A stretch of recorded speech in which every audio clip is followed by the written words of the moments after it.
6वे प्रकरण आपण बघत आहोत. त्यातला विणी विणा वस्त्र निर्मिती हा आपला मुद्दा सुरू आहे. विणी विणा वस्त्र निर्मितीमध्ये आपण सुरुवातीला पहिल्यांदा घेतलं होतं निटेड.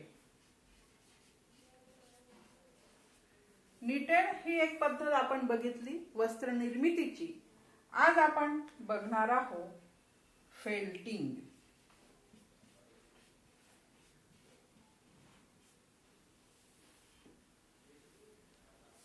निटेड हे आपण पाहिलेलं आहे. निटेड वस्त्रांना, निटेड पद्धतीने विणलेल्या वस्त्रांना निटेड वस्त्र असं म्हणतात. आणि त्याचे उदाहरण मी सांगितले होते की स्वेटर्स वगैरे हे, सॉक्स, मोजे हे याचे उदाहरण आहेत.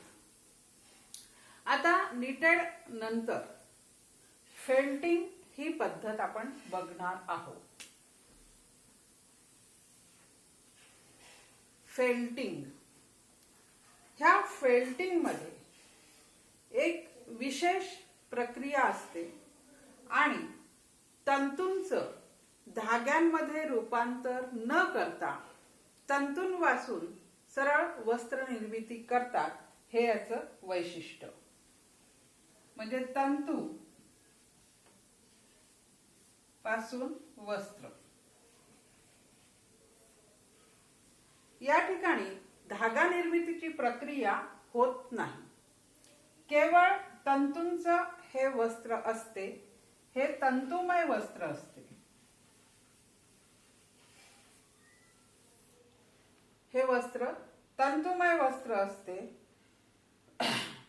फेल्टिंगची जी प्रक्रिया आहे ही उष्णता, दाब आणि काही रसायन यांचा वापर करून ही प्रक्रिया करतात.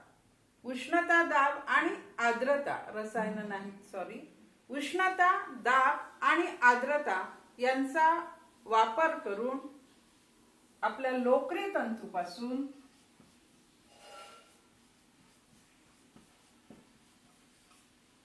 लोकरी किंवा फर, लोकरी किंवा फर तंतूपासून हे वस्त्र निर्माण करतात.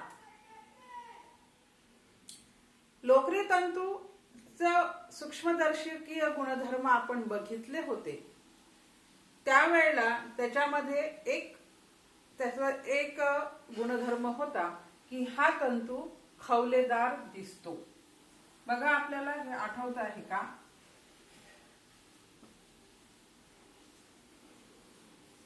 लोकरी तंतू हा खवलेदार दिसतो आणि लोकरी तंतूमध्ये असणाऱ्या या गुणधर्मामुळे हे तंतू एकमेकांमध्ये अडकतात आणि एकमेकांमध्ये अडकून यांची ही रचना तयार करता येते. त्यामुळे लोकरी तंतू किंवा फर तंतूंचा वापर या फेल्टिंग पद्धतीमध्ये करतात. या वस्त्राला, ह्या फेल्टिंग पद्धतीने तयार झालेल्या वस्त्राला म्हणतात फेल्ट. यालाच म्हणतात नमदा.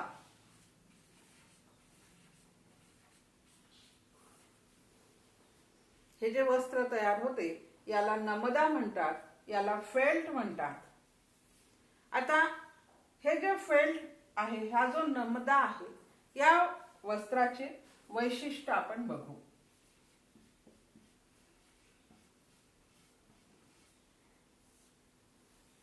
सगळ्यात पहिलं म्हणजे आता या तंतूमध्ये, या वस्त्रामध्ये केवळ तंतू आहेत. त्यामुळे यातून धागा बाहेर येत नाही.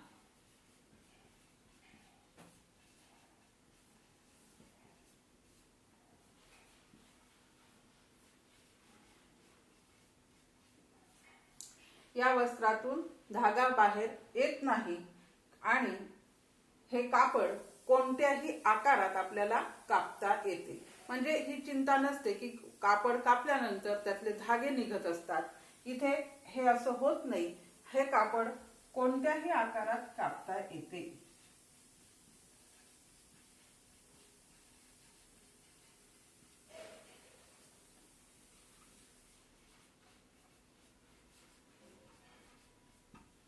हे याचं पहिलं वैशिष्ट्य. दुसरं वैशिष्ट्य म्हणजे हे कापड ध्वनिशोषक असते.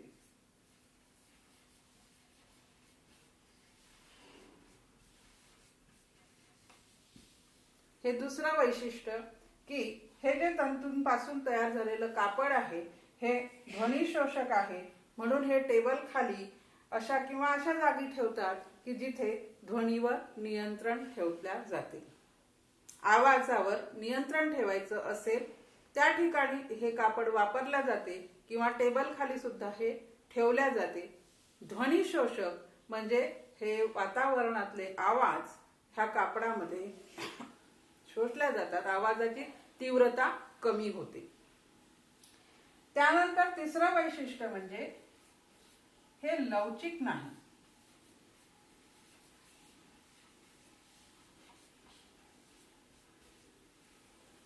हे कापड लवचिक नसते. बघा, विणा वस्त्र निर्मिती मधला एक प्रकार आहे फेल्टिंग. फेल्टिंग या प्रकारामध्ये तंतूपासून वस्त्र तयार होते. या ठिकाणी तंतूपासून धागा निर्मिती ही प्रक्रिया केल्या जात नाही. या वस्त्रामध्ये कुठेही धागे वापरलेले नसतात, तर केवळ तंतूंचाच वापर करून हे वस्त्र निर्माण होत असते. ह्या वस्त्राच्या निर्मितीसाठी लोकरी तंतू किंवा फर तंतू वापरतात. लोकर आणि फर हे लोकरी तंतूंमध्ये खवलेदारपणा असतो. या तंतूंवर खवले असतात, त्यामुळे यांच्यापासून अशा प्रकारचं वस्त्र सहजपणे तयार करता येते. कारण या खवल्यांमुळे हे तंतू एकमेकांमध्ये अडकतात आणि तंतुमय वस्त्र बनवता येते. तंतुमय वस्त्र बनवण्यासाठी उष्णता, दाब,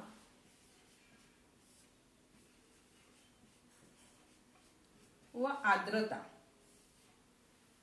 उष्णता, दाब व आर्द्रता या 3 गोष्टींमुळे हे तंतू एकमेकांमध्ये अडकतात, फसतात आणि वस्त्र निर्माण होते. ह्या फेल्टिंग पद्धतीने तयार झालेल्या वस्त्राला म्हणतात फेल्ट किंवा नमदा. ह्या फेल्टिंग पद्धतीच्या वस्त्राचे वैशिष्ट्य, ह्या कापडाला कुठल्याही आकारात कापले तरीही त्यातून धागे बाहेर येत नाही, कारण यामध्ये ताणे आणि बाणे नसतात. यामध्ये धागे नसतात, त्यामुळे हे कापड कापताना त्यातनं धागे बाहेर येत नाही. हे एक याचं वैशिष्ट्य. दुसरं म्हणजे हे वस्त्र ध्वनी शोषक आहे, म्हणून याचा उपयोग ज्या ठिकाणी ध्वनीवर नियंत्रण ठेवायचं आहे अशा ठिकाणी होतो किंवा टेबल खाली टाकल्या जातो ध्वनी शोषक म्हणून. तिसरं याचं वैशिष्ट्य की या कपड्यात लवचिकता नसते. हे फेल्टिंग बद्दलची झाली माहिती. आता फेल्टिंगचे बघू आपण उपयोग.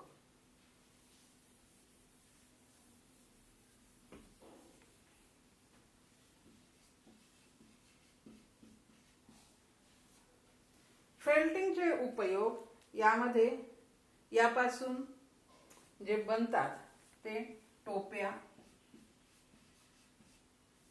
गृह सजावटीमध्ये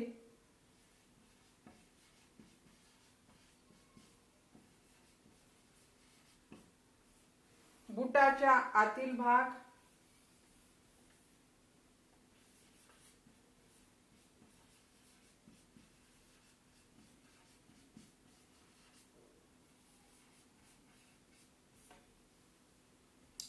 औद्योगिक उपयोग सुद्धा याचा होतो. याचं मॅटिन, याची मॅटिन खाली टाकले जाते किंवा फेल्टचे बोर्ड सुद्धा बनतात.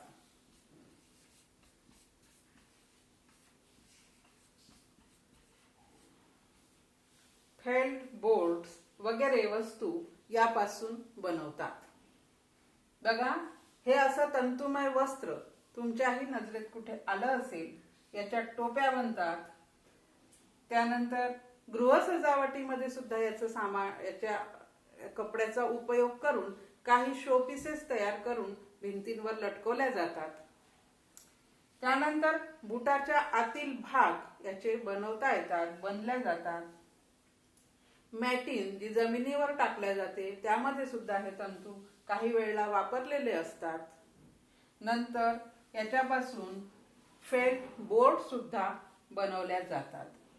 तर अशी ही फेल्टिंग पद्धत आपण आता बघितली. याचे उदाहरण, याची वैशिष्ट्य आणि हे तंतुमय वस्त्र कशा पद्धतीने होते. यानंतर विणी विणा वस्त्र निर्मिती मधली तिसरी पद्धत आपण बघू, ब्रेडिंग.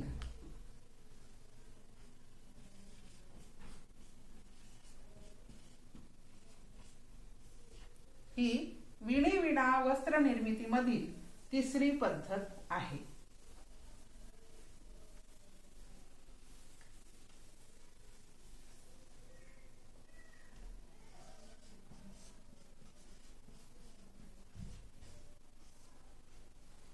ब्रेडिंग यामध्ये 3 किंवा 3 पेक्षा जास्त धागे किंवा कपड्याच्या पट्ट्या घेऊन त्यांना एकमेकांमध्ये अडकवून त्यापासून सपाट किंवा गोलाकार वस्त्र निर्मिती म्हणजे नलिकेप्रमाणे वस्त्र निर्मिती होते. बघा, 3 किंवा त्यापेक्षा जास्त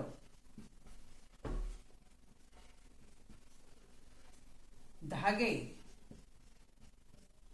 किंवा कापडाच्या पट्ट्या,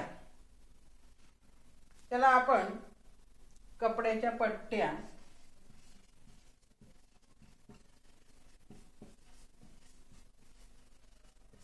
ह्या एकमेकांमध्ये गुंफवल्या जातात आणि त्यापासून वस्त्र निर्मिती होते.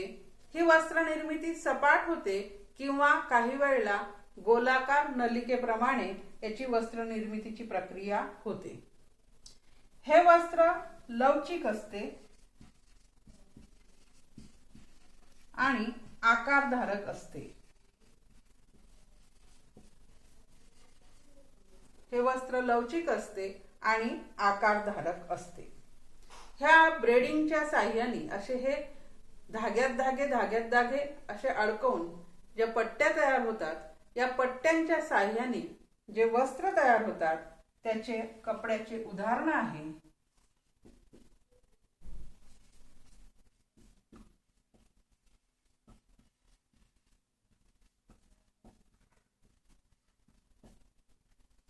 छोटे गालिचे.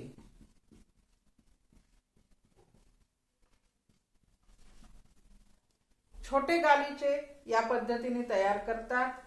या पद्धतीने पडदे सुद्धा तयार करतात. त्यानंतर याच्यामध्ये काही नेकलेस सुद्धा बनतात, बेल्ट्स बनतात.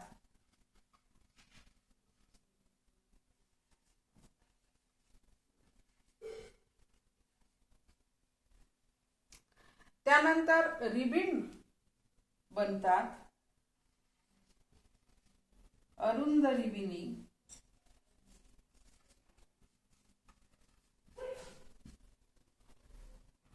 वाती किंवा याच्यापासून मासेमारीचे दोर, नाड्या ह्या सुद्धा बनतात. तुम्ही नाडी, वाती ह्या आपल्या घरामधले उदाहरण आहेत. कदाचित ह्या वाती म्हणजे स्टोच्या वगैरे वाती, नाड्या या पद्धतीने बनतात. त्यानंतर ग्लायडरचे दोर, मासेमारीचे दोर यासाठी सुद्धा ही या पद्धतीचे वस्त्र वापरतात किंवा ते एक प्रकारचे दोर त्या पद्धतीने विणतात. केबल हे सुद्धा या पद्धतीने विणतात. म्हणजे 3 किंवा 3 पेक्षा जास्त धाग्यांना एकत्र करून त्यांना विशिष्ट पद्धतीने गुंफतात आणि मग त्यापासून वस्त्र निर्मिती होते. ही सपाट असते किंवा गोलाकार असते, नलिकेप्रमाणे असते गोलाकार म्हणजे. आणि यापासून बनलेल्या वस्त्रांचा उपयोग काही वेळेला छोट्या छोट्या गालिचांमध्ये करतात किंवा यापासून पडदे सुद्धा एकात एक अशा पद्धतीने ते गुंफून पडदे तयार होतात, बेल्ट्स तयार होतात. त्याच्यानंतर गळ्यातले जे असतात नेकलेस, हे सुद्धा पहा, धाग्यांचे नेकलेसेस तुम्ही जर बघितले असतील तर ते विणण्याची जी पद्धत आहे ती आहे ब्रेडिंग. नेकलेस सुद्धा याचे तयार होतात. अरुंद रिबिणी याच्या बनतात, यापासून नाड्या बनतात, वाती बनतात. अशी ही पद्धत आहे. आपल्याजवळ याच्या वस्त्राचं एक उदाहरण आहे की या प्रकारचं वस्त्र हे ब्रेडिंगचं दिसते. जसं यामध्ये आहे तर या प्रकारची वस्त्र निर्मिती ब्रेडिंगच्या साहाय्याने होते.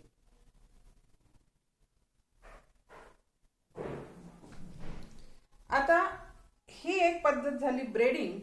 यानंतरची एक पद्धत आहे वस्त्र निर्मितीची, ती म्हणजे वेब निर्मिती.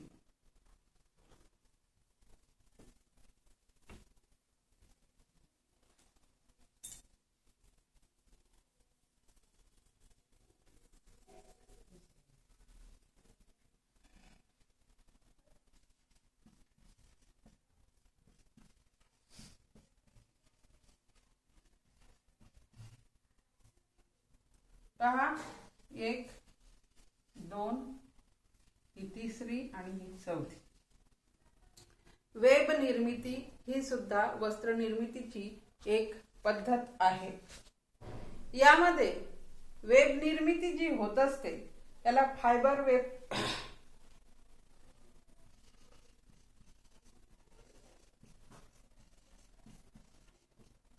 ही जी वेब निर्मिती होते ही फायबर वेब निर्माण करून वस्त्राची निर्मिती करण्याची ही एक पद्धत आहे. इथे तंतूंना यंत्राद्वारे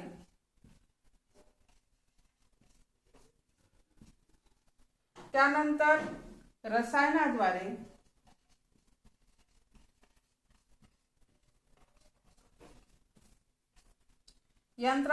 रसायनाद्वारे उष्णता देतात.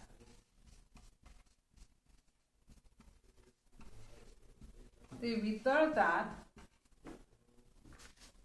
किंवा विरघळतात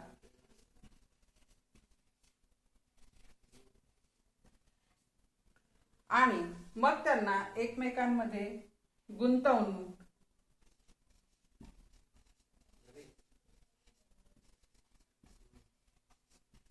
फायबर वेब तयार होते. बघा, परत एकदा बघा. वस्त्र निर्मितीची एक पद्धत आहे वेब निर्मिती. आता ही जी वेब निर्मिती आहे ही प्रामुख्याने मानव निर्मित तंतूंमधून करता येते. कारण मानव निर्मित तंतू हे वितळतात, तर त्या तंतूंना यंत्राद्वारे रसायनांद्वारे उष्णता देऊन त्यांना उष्णता दिल्यानंतर विरघळून एकत्र बांधतात किंवा एकमेकांमध्ये गुंतवतात आणि फायबर वेब पासून हे तयार केले जातात.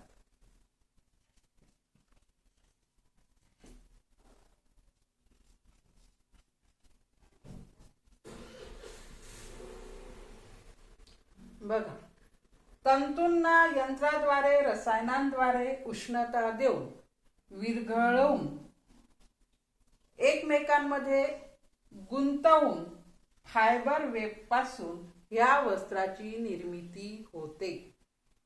आता हे जे आहे ह्या वस्त्राच्या निर्मितीचं वैशिष्ट्य असं आहे की यापासून स्वस्त आणि वापरा व फेकून द्या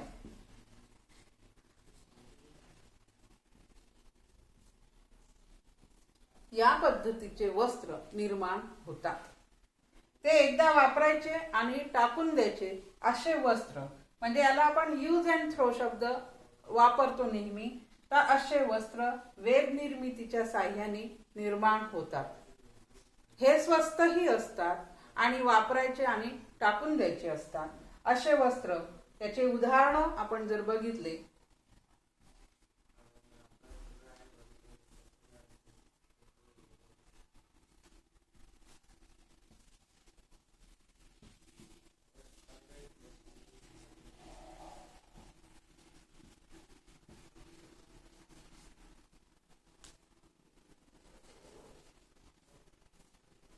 बाळाचे डायपर,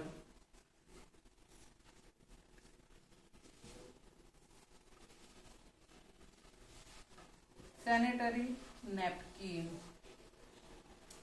त्याच्यानंतर मास्क, वैद्यकीय क्षेत्रात किंवा औद्योगिक क्षेत्रात वापरले जाणारे मास्क, बँडेज पट्ट्या, हे याचे उदाहरण आहे. बघा, बाळाचे डायपर्स, सॅनिटरी नॅपकिन्स, वैद्यकीय क्षेत्रात वापरले जाणारे मास्क जे यूज अँड थ्रो म्हणून वापरतात. तर मास्क हा आपला फार परिचित झालेला शब्द आहे, वस्तू आहे किंवा कापड आहे. तर हे मास्क यूज अँड थ्रो जे असतात ते या पद्धतीने बनवतात. या प्रकारचे यूज, वापरा आणि फेकून द्या हे वैद्यकीय क्षेत्रातले मास्क जे आहेत ते या पद्धतीने बनतात. बँडेजच्या पट्ट्या सुद्धा, काही पट्ट्या या पद्धतीने बनतात. तर अशा प्रकारे ही वेब निर्मिती पद्धत आहे. यामध्ये कुठलेही विण नाही. आपण ज्या पद्धती आतापर्यंत पाहिल्या त्या पद्धतीमध्ये कुठलीही वीण वापरलेली नव्हती. निटेड वस्त्र, फेल्टिंग, ब्रेडिंग आणि वेब निर्मिती ह्या चारही पद्धतींमध्ये कुठल्याही प्रकारची वीण वापरलेली नाही. निटेड मध्ये वेल आणि कोर्स म्हणजे वस्त्रातील उभे धागे आणि आडवे धागे, धागे नाही, फासे, वस्त्रातील उभे फासे आणि आडवे फासे, वार्प निटिंग आणि वेब निटिंग हे आपण चार महत्वाचे मुद्दे त्यामध्ये बघितले. फेल्टिंग हे आपण आता बघितलं. फेल्टिंग मध्ये कुठल्याही प्रकारचे धागे नाही, केवळ तंतूंपासून तयार झालेलं हे वस्त्र आहे. याला फेल्ट किंवा नमदा म्हणतात. हे वस्त्र ध्वनिशोषक आहे. याच्यामध्ये लवचिकता कमी आहे आणि याला आपण कसंही कापलं तरी यातून धागे बाहेर येत नाही. याचा उपयोग गृहउपयोगामध्ये काही शोभेच्या वस्तू बनवण्यासाठी होतो किंवा ध्वनिशोषक म्हणून होतो, मॅटिनीमध्ये होतो. असा याचा औद्योगिक सुद्धा उपयोग आहे. ब्रेडिंग या ठिकाणी 3 धागे किंवा 3 पट्ट्या एकत्र करून त्यांच्यापासून सपाट किंवा नलिकेप्रमाणे वस्त्र निर्मिती होते. याचा उपयोग छोट्या गालिचांमध्ये, बेल्टमध्ये किंवा नेकलेस, धाग्यांपासून बनलेले नेकलेस किंवा अशा अनेक वस्तू आहेत. बुटाच्या नाड्या आहेत, वाती आहेत, लेसेस आहेत, नाड्या आहेत, वाती आहेत. यामध्ये या प्रकारची वस्त्र निर्मिती आपल्याला आढळते. हे वस्त्र लवचिक असते. वेब निर्मिती हा एक मानवनिर्मित तंतूंपासून तयार झालेलं वस्त्र आहे. यामध्ये धागे वापरले जात नाहीत. तंतूंवर यंत्राद्वारे, रसायनांद्वारे उष्णता देऊन ते विरघळवून ते एकमेकांमध्ये गुंतवून फायबर वेब पासून हे वस्त्र तयार होते. फायबर वेब पासून तयार होणारं हे वस्त्र आहे, म्हणून याला वेब निर्मिती असं म्हणतात. या वस्त्राचं वैशिष्ट्य म्हणजे हे स्वस्त असतात आणि दुसरं म्हणजे याचा यूज अँड थ्रो म्हणून या कपड्यांचा उपयोग होतो. वापरा आणि टाकून द्या या पद्धतीने या वस्त्राचा उपयोग होतो. यामध्ये आहे बाळाचे डायपर्स, सॅनिटरी नॅपकिन, वैद्यकीय मास्क, बँडेजच्या पट्ट्या वगैरे या पद्धतीने बनते. तर अशा प्रकारे विणा वस्त्र निर्मितीच्या ह्या 4 पद्धतींचा अभ्यास आपण केलेला आहे आणि आपलं हे प्रकरण सुद्धा याच्यासोबत झालेलं आहे.